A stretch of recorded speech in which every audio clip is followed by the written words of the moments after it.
우리 한국 대표팀에게는 도하의 졸전이었지만 말레이시아는 우승 후보 한국과의 극적인 무승부로 축제 분위기에 빠졌습니다. 경기 종료 직전에 터진 동점골에 환호하며 머리를 휘날렸던 김판곤 말년 대표팀 감독은 국가 영웅으로 떠올랐습니다. 김판곤 감독의 개성 넘치는 헤어스타일이 말레이시아에서 인기를 끌기 시작했을 정도라고 하는데요. 경기 전 축구에선 무슨 일이든 일어날 수 있다라며 자신감을 보였던 패기가 말년 축구 팬들에게는 잊을 수 없는 명승부로 이어진 겁니다. 새로 즉위한 말레이 국왕이자 술탄은 김판곤 감독에게 특별 보너스를 하사하겠다며 16억이라는 현금을 지급하기로 했다고 발표하기도 했죠. 물론 처음 들으시면 강남 아파트 집값도 안 되는 거 별거 아니네 하실 수도 있지만 사실 말년 물가에서는 엄청난 돈이긴 합니다. 그리고 그 마음이 대단한 것이긴 하죠. 이번 아시안컵을 위해 말레이시아에서는 선수단에 총 20억밖에 쓰지 않았다는 발표 자료가 있는 것을 보면 16억을 하사한 것은 정말 큰 규모니까요. 어쨌든 많은 이들은 김판곤 감독이 최하위 수준의 팀을 이만큼이나 끌어올릴 수 있었던 것은 그가 대한축구협회에서 행정가 역할을 하며 지근거리에서 보고 배운 히딩크, 벤투 감독의 선수 양성 과정과 전술을 꼼꼼히 체득했기 때문이라고 분석하는데요. 오늘은 김판곤 감독의 헤비메탈 축구 철학을 온몸으로 빨아들이고 있는 말레이시아 축구. 아직도 살아 숨쉬는 히딩크 감독의 유산과 김판곤 감독이 말레이에서 받고 있는 대우에 대한 이런저런 이야기를 전해드리려고 합니다. 잠시 저희 광화문 브리핑 구독 설정도 부탁드리고요. 현재 언론에 따르면 지난 말레이전은 말레이 팬들에게는 마치 독립기념일 행사장 같았다고 합니다. 일찍이 16강 진출에 실패한 말레이시아는 결연하게 한국에 맞섰고 팬들도 처음부터 끝까지 응원을 멈추지 않았습니다. 후반전에 한국 골대 뒤쪽에 자리 잡았던 말레이 원정 팬들은 노란색 유니폼을 입고 맹렬하게 지지를 보냈거든요. 김판곤 감독이 경기 전 기자회견장에서 말년 국민들에게 보냈던 메시지도 큰 영향을 미쳤습니다. 우리 선수들 입장에서 보면 상당한 동기부여가 있는 경기가 될 것이다.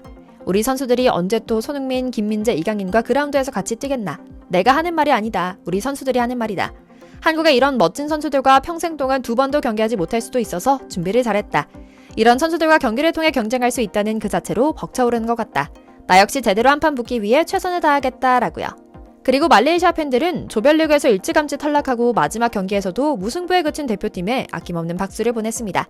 한국 팬들 중에서도 말레이시아의 깊은 인상을 받은 이가 적지 않았을 정도였죠. 말레이시아는 김판곤 감독 지휘하에 큰 동기부여를 스스로 하면서 물러서지 않았고 한국과 무승부를 거뒀는데요. 경기가 끝난 뒤 믹스트존에서 기자들과 만난 김판곤 감독은 당당하게 말합니다.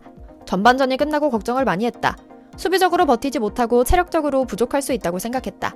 하지만 그동안의 노력이 빛을 발한 것 같다. 그래도 할 수 있다고 계속 격려했고 우리 선수들은 정말 용감하게 한국이라는 강팀에 쫄지 않고 맞섰다. 말레이시아 축구는 이날 경기로 한국 덕분에 조금 더 발전할 수 있을 것 같다라고요. 옆에 있던 선수 파이살 찰림 역시 감격스러운 듯 말합니다. 월드컵 본선에서 전세계 강호와 겨루는 팀을 상대로 경기하리라고 생각지도 못했다. 김민재와 손흥민이 있는 팀을 상대로 골을 넣은 것은 행운이었다는 생각이 든다라고요. 실제로 말년 선수들은 체력적으로 크게 지치지 않고 한국 대표팀에 맞섰습니다. 그동안 김 감독이 한식을 제공하며 밥심을 키우도록 주문한 특별 훈련 과정이 빛을 발했던 것 같은데요. 김판곤 감독이 늘 말하던 헤비메탈 축구는 의미 있었던 겁니다. 울림을 줬다고 해야 할까요? 축구가 줄 수 있는 여러 가지 심상 중 가장 간절하고 겁없는 팀만 줄 수 있는 알싸함을 볼 수 있었는데요. 포기하지 않는 투혼의 정신에 대해서는 마음속에서라도 박수를 보낼 수밖에 없었죠. 아마 한국 팬들이 우리 한국 대표팀에 요구하는 모습도 이런 것이었을 겁니다. 그래서 조규성 선수에 대해 중국 우레이에서 따와 조레이라고 부르며 머리 자르고 집중하라는 주문을 하는 것이었겠죠. 결국 김판곤 감독이라는 한 명의 한국인 감독이 만년 하위팀을 2년이 채 지나지 않은 지금 이 정도 수준까지 끌어올린 건데요. 이 비결을 알아보기 위해선 김판곤 감독의 과거 이력을 살펴봐야 합니다.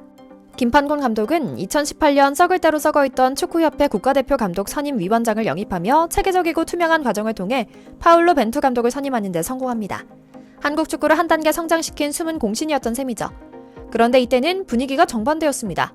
당시 아직 제대로 검증되지 않은 외국인 감독에 대해 단연 계약을 맺었다며 잔당 적폐 세력의 집중포화를 날렸지만 결과적으로 투명하고 철저한 검증에 따른 선임은 우리 한국 축구에도 빌드업이 가능하다는 또 멋진 결과를 낼 수 있다는 희망을 주며 당당하게 16강에 진출합니다. 우리 한국 축구 팬들에게 얼굴을 알린 김판곤 감독의 당시 기자회견은 압권이었습니다. 벤투 감독에게 지휘봉을 맡긴 뒤 붙어있던 물음표를 공식 기자회견을 자처해 설명했고 이 바람을 타며 축구협회 부회장직도 맡게 됐죠. 전 세계 어떤 팀과 붙어도 주도적인 축구를 하겠다는 철학 아래 2022년까지 축구 행정가로 활동했고요.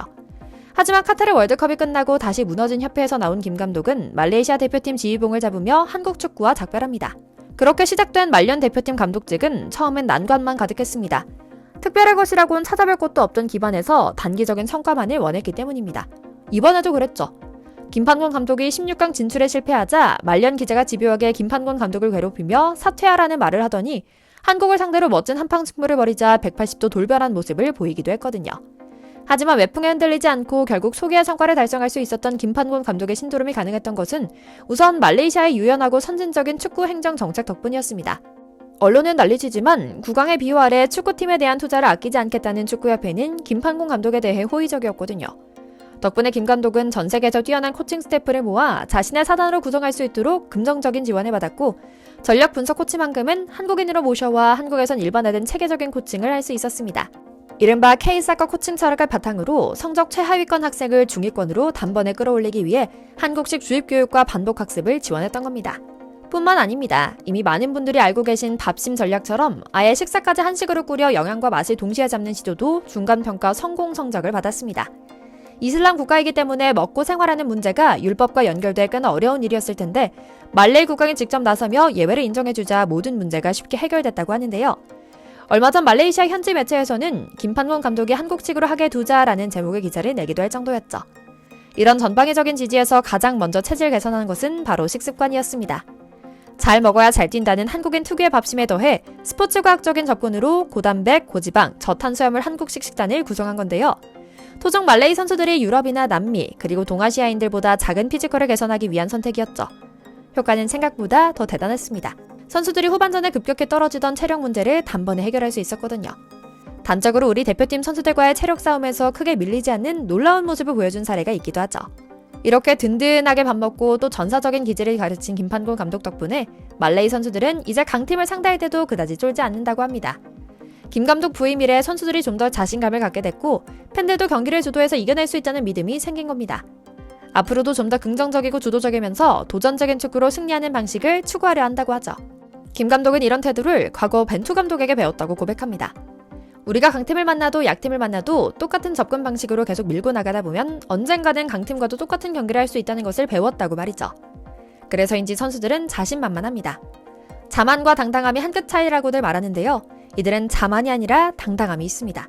제대로 준비했으니 잘할 수밖에 없다는 자신감이죠. 김판곤 감독 특유의 지도력이 힘을 내고 있다는 생각인데요. 말레이시아 김판곤 감독 부임 후 2년도 안 돼 피파 랭킹이 154위에서 134위까지 20계단이나 뛰었습니다. 김판곤 감독은 언젠가 말레이시아가 피파 랭킹 100위 안에 들 수 있을 것이라는 희망을 품고 있습니다. 그리고 지금의 성장세라면 목표하는 아시안컵 16강 진출과 피파 랭킹 100위 안에 드는 일을 성공시킬 수 있을 것이라 믿어 의심치 않죠. 물론 아직은 박항서의 베트남 수준의 성과는 없습니다. 하지만 이 기사로 차근히 올라가다 보면 한국인 감독은 달라도 뭔가 다르다라는 평을 받게 되는 날이 올 겁니다.